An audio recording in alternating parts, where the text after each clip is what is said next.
오늘도 하나님의 은혜가 여러분 가운데 충만하기를 주의 이름으로 축복합니다. 우리는 흔히 이 건강을 위해서 코어 근육이라는 말을 씁니다. 코어란 말은 이런 기계적으로 표현할 때 어떤 것을 원형된 부분을 찍어내기 위해서 텅 비어 있는 이런 가다, 흔히 말하는 이런 판을 우리는 코어라 그럽니다. 하지만 본래의 말은 중심적인 것, 이런 뜻입니다. 중심적인 것.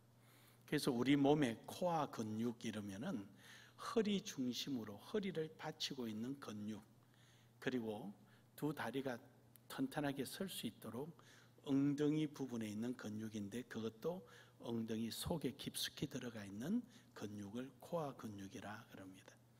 이러한 근육이 튼튼하면은 이렇게 걷는데도 그렇게 크게 피곤하지 않고, 또 고관절이나 이런 관절에도 무리가 가지 않고 허리에 문제가 생기지 않고 그렇답니다. 그래서 요즘 이 코어 근육을 키우기 위해서 이런 운동을 전문적으로 하는 곳도 있다고 합니다. 우리 신앙도 마찬가지입니다. 우리 신앙도 신앙의 코어 근육을 키워야 합니다. 우리의 신앙의 코어 근육을 키워놓으면요, 큰 환란이 오고 바람이 불고 그렇게 어려움이 오더라도 넘어지지 않고요, 아주 꿋꿋하고요, 또는 많은 길을 가더라도, 즉 다시 말해서 주의 일을 열심히 봉사할 때도 시험 들지 않고 쉽게 포기하지 않고 영적으로 피곤해하지 않고요, 즐거워하는 것입니다. 그래서 우리 신앙의 코어 근육을 키워서 우리가 좌절하지 않고 피곤하지 않고 하나님의 영광이 되는 삶을 살아갈 수 있기를 주의 이름으로 축복합니다. 해서 우리 신앙의 코어 근육을 키우자. 한번 인사합시다. 신앙의 코어 근육을 키웁시다. 그렇다면 신앙의 코어 근육을 키우기 위해서 우리가 다음과 같은 단계가 필요해요. 첫 번째로는 진솔하자. 정말로 진솔해야 된다. 본문 말씀 19절에 보면 이렇게 표현합니다. 내 고초와 재난 곧 쑥과 담즙을 기억하소서. 얼마나 힘들고 어려운지 이런 고백을 합니다. 왜냐하면 이 본문이 기록되게 되었던 동기를 이해하면 그렇습니다. 이때가 어느 때냐면은 이스라엘 유다 백성들이 하나님 말씀을 듣지 않고 자기 마음대로 하고 싶은 대로 하다가 바벨론에 침공해 오게 됩니다. 그래서 바벨론의 유다 지역에 들어와서 예루살렘 성전을 불태워버리죠. 그리고 칼로 그냥 모든 사람들을 도륙하기 시작합니다. 그리고 정말로 재수 좋게 목숨을 건져서 숨어 있단다 할지라도 뒤에는 전부 다 잡혀서 바빌론으로 포로로 잡혀가는 거예요. 여러분, 그 줄을 서서 그 사막길을 걸어가는 모습을 보세요. 그러니까 이러한 상태를 보고 예레미야가 그 비탄의 노래를 한 것이 예레미야 애가예요. 그 비탄의 노래, 그것이 총 5번의 노래가 나오는데 이 예레미야 애가가 1장에서 5장까지 돼 있어요. 그래서 1장은 예루살렘 성전이 불타고 무너지고 사람들이 죽고 이러한 많은 고통 속에 정말로 여기서 표현하는 것처럼 마치 쑥을 먹는 것처럼 담즙을 끌어올리며 내는 것처럼 이 고통을 노래하고 있는 거예요. 비탄의 노래를 하고 있는 거죠. 2장에 와서는 왜 이런 일이 일어났는가? 이런 일이 왜 일어났는가? 그 원인을 노래하는 내용입니다. 3장에 와서는 우리가 이제 하나님이 이렇게 징계하시고 하나님이 이러실 때는 길이 없다. 아무것도 우리가 할 수 있는 것이 없다. 오직 있다면 영원하신 소망이신 하나님뿐이다 해서 3장에서는 소망에 대한 노래를 하는 거예요. 그리고 4장에 와서는 이제 하나님 앞에 소망을 부르짖고 나아가기 위해서는 우리가 회개해야 한다. 돌아서자. 그래서 4장에서는 회개의 노래가 있고요. 마지막 5장에서는 이제 기도를 하는데 어떤 기도냐? 소망의 기도. 하나님이 응답해 주실 것을 믿고 구하는 기도. 이런 기도를 하는 것이 바로 예레미야애가 1장에서 5장까지의 내용입니다. 그 중에서 오늘 본문의 말씀은 소망 중에 우리가 무엇을 봐도 우리에게는 길이 없구나, 오로지 하나님 한 분뿐이구나 라는 것을 깨닫는 소망을 의미하는 것입니다. 그렇습니다, 여러분.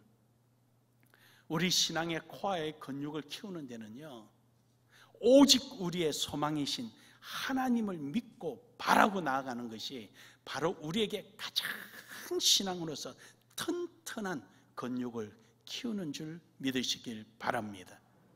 그러기 위해서는 진솔해야 된다.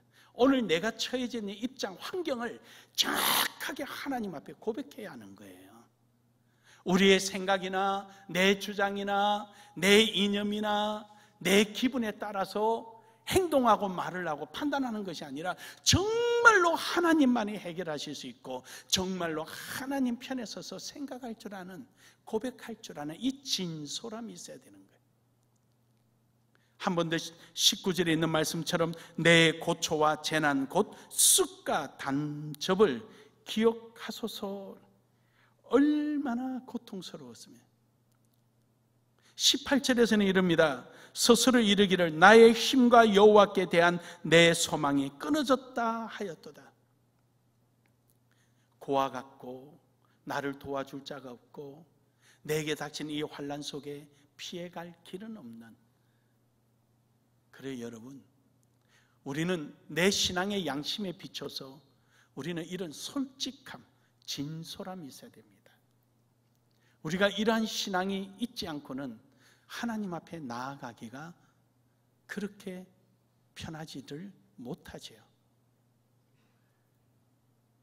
사랑하는 여러분, 우리의 이 신앙의 양심, 정말로 이 신앙의 윤리와 도덕, 하나님께 소망을 두고 나아가기를 주의 이름으로 축복합니다. 하나님 앞에 진솔한 사람, 하나님만이 우리의 모든 것이 되는 이런 삶을 살아갈 때 바로 자기 자신이 누군가를 깨닫게 되는 거예요. 어떤 목사님들이 그래요. 목사님, 목회 계획을 세우니까 좋은 점이 뭐가 가장 큰 것이 있습니까? 그분이 계획이라는 걸 몰라서 물을 리는 없잖아요. 그러니까 일반적인 게 아니라 통상적인 게 말고, 보편적인 게 말고 특별한 게 있습니까? 그래서 내 잘못을 알 수 있다. 목회 계획을 세워놓게 되면은 뭐가 잘못됐는지 잘 됐는지 비판할 수 있고 평가를 할 수 있잖아요. 잘하는 것은 어째도 잘할 수 있는데 못하는 것을 내가 깨닫게 되는 거죠. 아, 이거 잘못됐구나, 이거 이래서는 안 될 걸 했구나, 이거 깨닫게 되는 거죠. 그래서 목회 계획을 하나 세우는데 그냥 앉아서 툭툭 세우는 게 아니고요, 우리 교회 내에 코어 멤버는 누구며 그 중심 멤버가 누구며 그 다음에 그 밑에 미들 그룹의 리더들은 누구며 그리고 새로 들어온 평신도들은 누구며 이 목회 계획을 세웠을 때 어느 분류까지가 움직이고 여기에 동의하고 따라올 수 있겠는가, 그 해파를 좀 나름대로 분석하고 프리테이지를 보고 아, 이 정도면 되겠다, 저 정도면 되겠다 판단하고, 그리고 이걸 통해 가지고 저 밑에 이제 신앙생활을 하는 분들이 어떻게 하면 좀 신앙에 좀 성장이 될 수 있겠는가, 모든 걸 계획하여서 목회 계획을 세웁니다.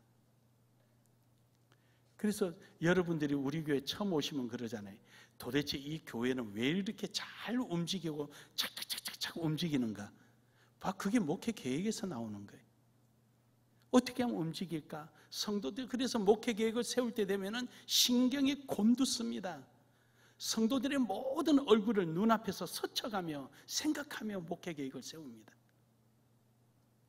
앉아서 이거 하고 싶다 저거 하고 싶다 해서 목회 계획 세우는 게 아니에요. 목적이 성도들의 신앙을 성장시키는데 목적을 두고 있기 때문에. 그래서 목회 계획을 세우면은 우리의 현주소를 보는 거예요. 아, 우리 교회가 현재 여기까지 와 있구나. 계획을 세워놓을 때, 아, 나는 이만큼 봤는데 지금 보니까 이밖에 안 되구나. 아니면 나는 이만큼 생각했는데, 아유, 야, 이만큼 돼 있네. 그렇게 해서 목회 계획을 세우면은 실수했을 때 실수를 찾아내는 거예요. 사랑하는 여러분, 오늘 우리가 진솔한 마음을 가질 때, 정말로 신앙의 양심으로 고백할 때, 내 생각이나 내 감정이나 내 주장이 아니라 정말로 하나님이 원하시는 게 뭔가 내 자신을 발견하고 고백하게 되는 줄 믿으시길 바랍니다. 세례 요한이요, 대중을 향하여 복음을 전파할 때 첫 번째로 일성이 뭐였습니까? 그럼요, 회개하라, 천국이 가까웠느니라. 회개해야 될 그 정체성, 이유, 그 진솔함을 요구했던 것입니다. 예수님도 그러셨고요. 예수님도 공생애를 시작하시면서 일성으로 하신 일이 회개하라, 회개하라. 천국에 가까웠느니라. 회개하라. 우리의 그 진솔함을 요구하신 거예요. 진솔함을. 사랑하는 여러분, 오늘 여러분의 마음속에 있는 진정한 신앙의 그 진솔함이 여러분의 개인의 이념이나 생각이나 여러분의 가치에 있지 않고 하나님께 가치를 두고 신앙의 가치에 두어서 고백하는 여러분 되기를 주의 이름으로 축복합니다. 두 번째로는요, 신앙의 코알을 키우기 위해서는 간절함이 있어야 됩니다. 하면 하고 말면 말고 하는 것이 아닙니다. 21절에 보면은 이것을 내가 내 마음에 담아 두었더니 그것이 오히려 나의 소망이 되어 싸우면. 다시 말해서요, 유다 백성들이 그 많은 고통과 어려움을 겪고 이런 중에도 가만히 왜 이렇게 고통을 받을까, 어려울까, 이걸 곰곰이 생각하니까 피할 길이 없는 거예요. 피할 길이. 피하고 이룰 수 있는 길이 아무것도 없는데 오직 유일한 길이 하나 있어요. 그게 뭐냐? 소망 대신 하나님이십니다.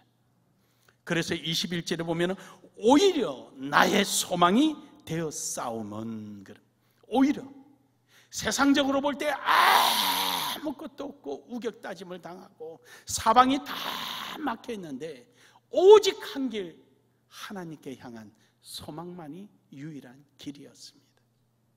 사랑하는 여러분, 때로는 힘들고 어려움이 있고요, 내가 어떻게 해결하지 못하고 어찌할지 모르고 발을 동동 구를 때도 없잖아 있습니다. 하지만 유일한 길은 우리 주 예수 그리스도입니다. 우리의 소망이 되신 오직 하나님 한 분뿐입니다. 우리에게 힘들고 어려움이 오고 더 이상 그 길을 헤쳐나갈 만한 힘이 없으면 없을수록 우리에게는 하나님만이 유일한 길입니다. 사랑하는 여러분, 우리는 오직 하나님 앞에 부르짖고 간절하게 구하는 우리의 신앙이 되기를 주의 이름으로 축복합니다. 신명기서 4장 29절에 보면은요, 마음을 다하고 성품을 다하여 그를 구하면, 그를 찾으면 만나리라. 마음을 다하고 성품을 다하여 하나님을 간절히 찾으면 하나님은 만나 주시는 겁니다. 우리가 이러한 간절함으로 하나님 앞에 부르짖고 나아가기를 주의 이름으로 축복합니다. 정말로 힘들고 어렵고 이러한 문제가 우리 속에 닥쳐올 때 우리는 누구에게 매달리고 누구에게 구해야 되느냐? 하나님 외에는 길이 없습니다.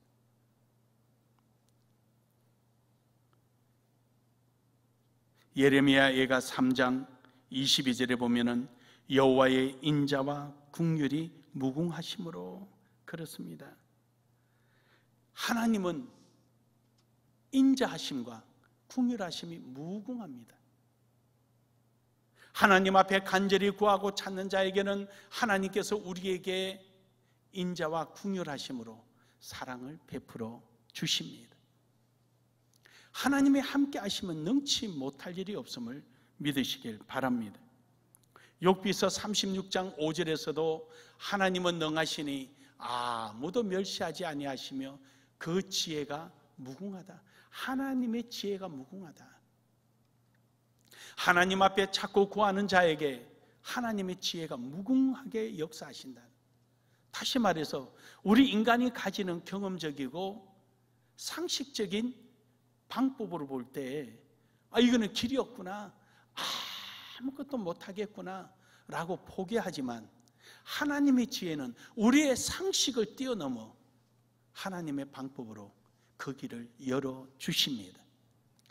출애굽할 때 이스라엘 백성들은 왜 하나님이 우리의 부르짖음을 응답해 주지 않을까 담담하며 점점 그들이 하나님의 약속을 잃어갈 때, 그때 하나님이 역사하십니다. 하나님 그때 역사하신 이유가 뭡니까? 여러 가지 이유가 있겠지만 가장 큰 것은 아브라함, 이삭, 야곱에게 약속하셨던 거대한 민족을 이루도록 그때까지 기다리신 겁니다. 그리고 그들을 구해내실 때 그들은 칼도 없고 창도 없고 나가고 싶어도 나갈 길이 없습니다. 그러나 하나님의 지혜로 애굽 사람들이 제발 좀 우리 땅에서 떠나라, 나가라. 이 얼마나 하나님의 지혜가 무궁하십니까? 사랑하는 여러분, 우리의 보편적인 생각, 우리의 경험, 지각, 지식, 이것으로 안 되기 때문에 하나님께서 우리에게 특별하게 역사하십니다. 저는 이 사실을 분명히 믿습니다. 그러므로 여러분, 하나님의 이러한 지혜가 무궁하심으로 우리의 생각 넘어 하나님의 역사하심을 믿으시길 바랍니다. 시편 102편 24절에 보면은 하나님의 연대는 대대무궁합니다. 하나님께서 우리를 보호해 주시는 것이 순간만, 이때만, 여기서 저기까지만이 아닙니다.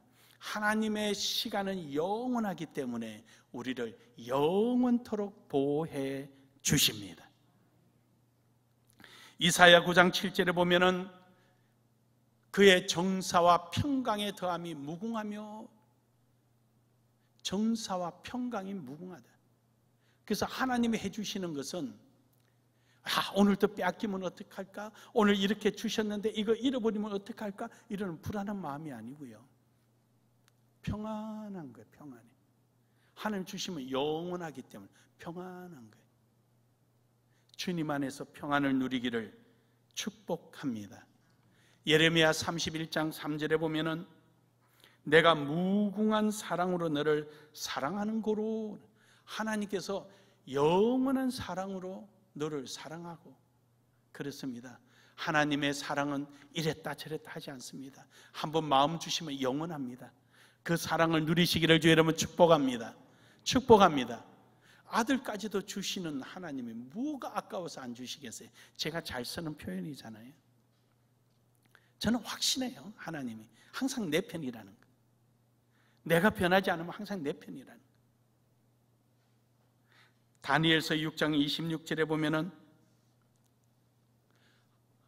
그는 살아계시는 하나님이시요 영원히 변하지 않으시리시며, 하나님은 영원히 변하지 않고 멸망도 받지 않으시고 그 권세가 무궁하다. 그러니까 하나님의 지혜는 있는데 지혜를 실행할 능력이 없으면 그거 아무 소용없어요. 행복의 조건에는 두 가지가 있어야 되잖아요. 첫째 하나는 내 양심에서 굉장히 그게 내 양심이 원하는 바가 돼야 되는, 간절해야 되죠. 그리고 그 양심이 원하는 간절한 것을 행할 수 있는 능력이 있어야 되는 거예요. 내가 피아노를 잘 치고 싶은 내 마음에 간절함이 있어요. 저 피아노만 내가 치면 너무너무 행복할 것 같은 거예요. 그래서 피아노를 막 치고 싶은데 칠 줄 아는 능력이 없으면 그거 아무 소용이 없는 거예요. 마음뿐이에요. 행복의 조건에는 두 가지가 있단 말이에요. 양심의 진솔함과 그걸 실행할 수 있는 능력. 우리 하나님은 지혜와 권세가 다 있는 줄 믿으시길 바랍니다. 온 만물을 사용하셔서 다 하시는 거예요. 하나님 못하실 일이 없어요. 돌들로 들어서도 떠들게도 하시는 하나님이셔요. 그 권세예요. 하나님 권세. 천지 만물을 창조하신 그 권세, 바로 그 하나님이 우리의 하나님이십니다. 다니엘서 2장 20절에 보면은 지혜와 권능이 그에게 있음이로다. 그래요, 여러분. 앞서 말씀드린 대로 지혜도 있고 능력도 있고 다 갖춰 있는 거예요. 못하실 분이 아니에요. 히브리서 7장 16절에 보면은 무궁한 영원한 생명의 능력, 불멸의 생명의 능력. 결국 우리 하나님께서는 우리에게 영원한 생명으로 인도하시고 그 길로 따라오도록 우리를 이끄시는 줄 믿으시길 바랍니다. 그러므로 여러분, 하나님 앞에 간절하기를 주의 이름으로 축복합니다. 이번에 우리가 부활절을 앞두고 새일에 특별 새벽 기도했습니다. 여러분 새벽에 나오셔서 여러분의 진솔함으로 하나님 앞에 간절히 구하십시오. 지혜와 능력이 충만하신 하나님께서 여러분의 문제를 여러분이 생각지도 못한 희한한 지혜로, 그리고 상상도 못할 능력으로 여러분에게 응답해 주실 줄로 믿습니다. 마지막 세 번째로는 우리의 신앙의 코어가 튼튼하게 만들어진 데 있어서는 결단이 있어야 된다는 거죠. 결단. 이 결단을 잃어버리면 안 됩니다. 본문 말씀 24절에 보면 이런 표현을 합니다. 내 심령에 이르기를 여호와는 나의 기업이시니 그러므로 내가 그를 바라리라 하도다. 여기서 기업이라는 말은 무슨 말이냐면요, 상속받은 것, 언약, 약속, 그걸 말하는 거예요. 그러니까 하나님께서 우리에게 주신 언약, 약속이 있단 말이죠. 그 약속을 저버리고 애굽을 바라보고 자기 마음대로 자기 뜻대로 그렇게 살아온 거예요. 그러다가 바벨론에게 이렇게 큰 수모를 당하게 된 거죠. 그러니까 지금이라도 이제 하나님께서 아브라함, 이삭, 야곱에게 약속해 주셨던 그 상속, 그 언약, 그리로 내가 다시 되돌아오겠다는 거예요. 그래요, 여러분, 우리는 하나님의 약속 안으로 다시 결단하고 되돌아가는 은혜가 있기를 주의 이름으로 축복합니다. 우리가 이 결단이 있어야 돼요.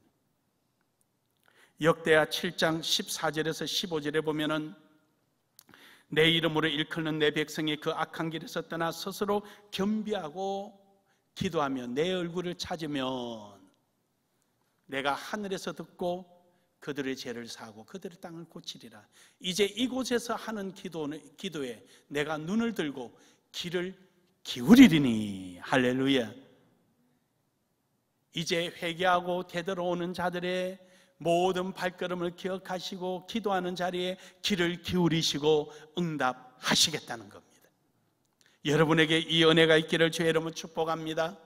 이사야 55장 7절에 보면은요, 악인은 그의 길을, 불의한 자는 그의 생각을 버리고 여호와께로 돌아오라. 그리하면 그가 긍휼을 여기시리라. 그래, 여러분, 설사 악인이라 한다 할지라도, 설사 불의한 자라고 할지라도 하나님께 돌아와 구하는 자에게 하나님은 용서하시고 그에게 함께 하십니다. 하물며 하나님 앞에 충성하고 헌신하는 여러분이겠습니까? 여러분의 그 발걸음 위에 하나님께서 함께 하실 줄로 믿습니다. 창세기 12장 1절에서 2절에 보면은 하나님께서 아브라함에게 그의 집에 아비 본토 친척집을 떠나라 그러는 겁니다. 그래요, 여러분, 하나님의 약속하신 그 언약의 세계로 들어오라는 것입니다. 여러분, 우리는 이 몸은 이 땅에 있지만 우리의 온전한 신앙의 방향은 하나님의 약속한 방향을 향하여 나아가기를 주의 이름으로 축복합니다. 창세기 17장 4절에 보면은 내 언약이 너와 함께 있으니 너는 여러 민족의 아버지가 될지라. 그래요, 여러분. 아브라함은 누구고 여러분은 누굽니까?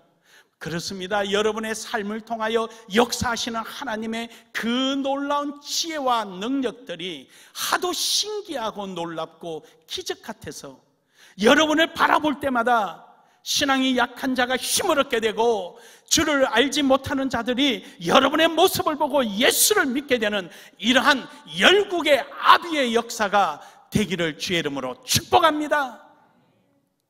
여러분이 지나가는 그 발자국마다 사람들이 박수를 치며 아, 그렇도다, 저분을 보니까 하나님이 살아계시구나, 저 집사를 보니까 정말로 예수님이 계시구나, 이 소리가 들어야죠.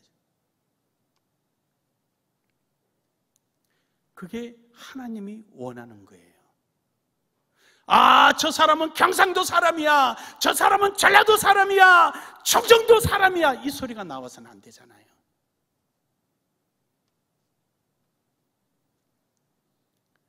그런 사람 신앙이 없는 사람이에요. 신앙의 코알을, 건육을 키울 수 없는 사람이에요. 바람만 불면 넘어지는 사람이에요. 일을 하다가 기분 나쁘면 내팽개칠 사람이에요. 우리는 여러분의 내딛는 발걸음을 통하여서 아, 저 집사님, 저 권사님, 저 장로님, 저 목사님,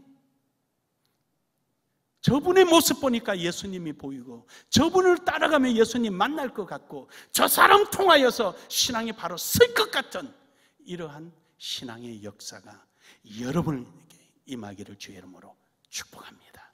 축복합니다. 축복합니다. 출애굽기 19장 5절에서 6절에 보면은 세계가 다 내게 속하였나니 너는 제사장 나라가 될 것이라. 하나님께서는 모든 것을 다 가지고 계시고 하나님 안에서 여러분이 신앙을 통하여 이 모든 것을 다 누리기를 하나님은 원하십니다. 제사장 나라라는 것이 무엇입니까? 모든 것을 지도하고 컨트롤하고 이끌 수 있는 능력을 말하는 것입니다. 하나님께서 정해놓으신 이 영역 속에 여러분이 그 안에서 모두 다 누려지기를 원하십니다. 다 누리기를 주의 이름으로 축복합니다. 축복합니다. 신명기서 5장 33절에 보면은 너희 하나님 여호와께 너희에게 명하신 모든 도를 행하라. 그리하면 너희가 살 것이요 복이 너희에게 있을 것이며 너희가 차지한 땅에서 너희가 날이 길리라. 아멘.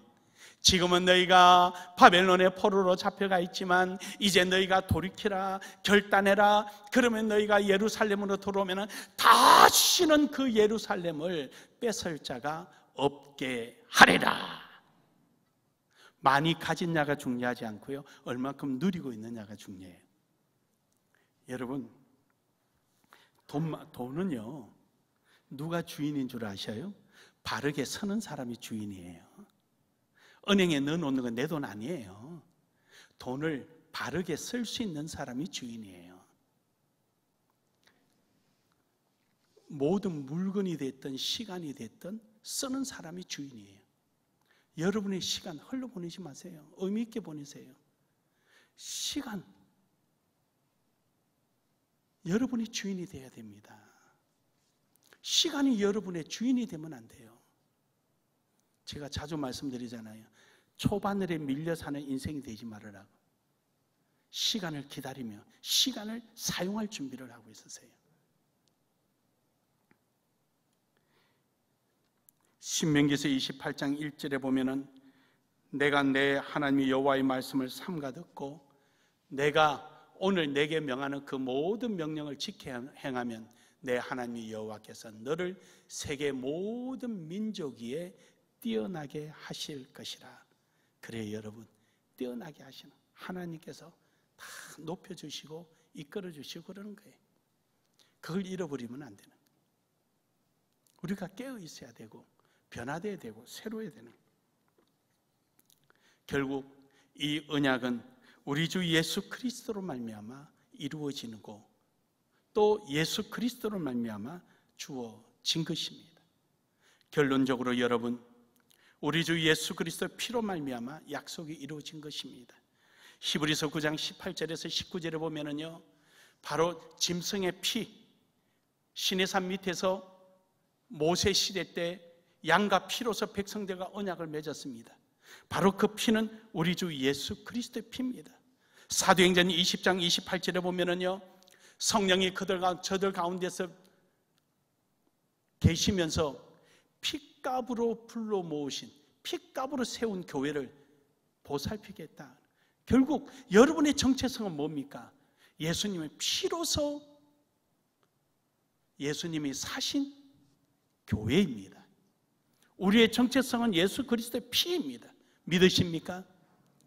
우리는 여기에 다른 것이 들어와서는 안 되는 거예요. 예수 그리스도의 피입니다.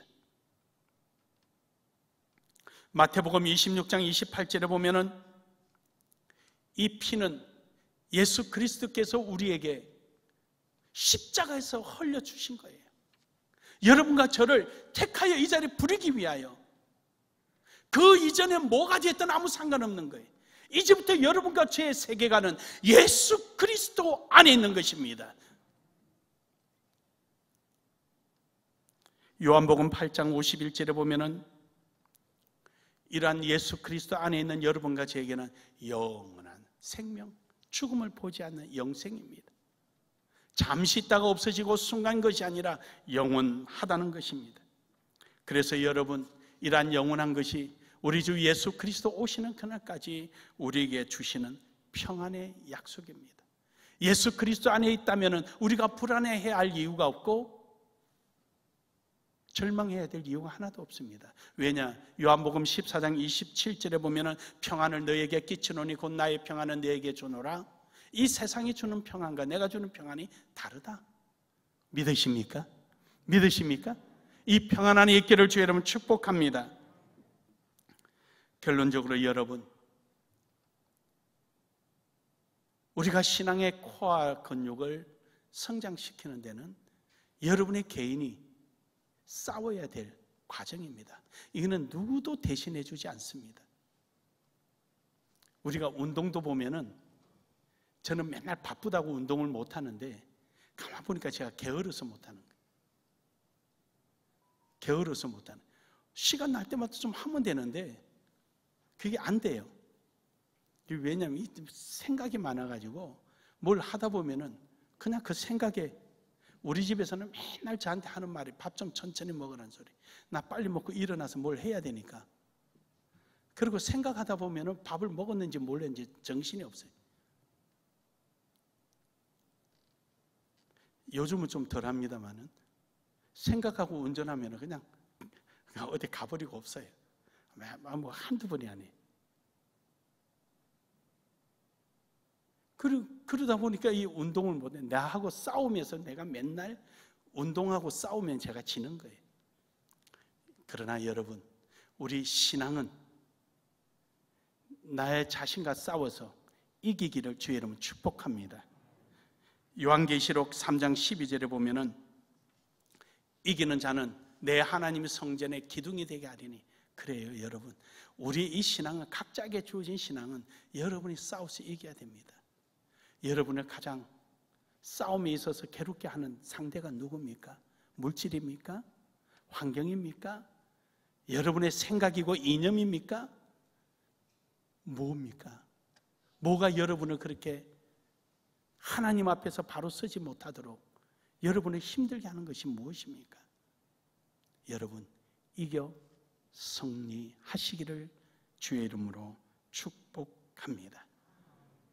이로써 우리는 오직 우리의 소망 되시는 하나님께 믿음을 갖고 나아감으로 인해서 우리의 신앙의 코어의 근육이 튼튼해져서 어떤 비바람이 몰아치더라도 넘어가지 아니하고 어떤 자리에서 헌신하고 봉사하더라도 시험 들지 아니하는 멋진 여러분 되기를 주의 이름으로 축복합니다. 축복합니다. 축복합니다.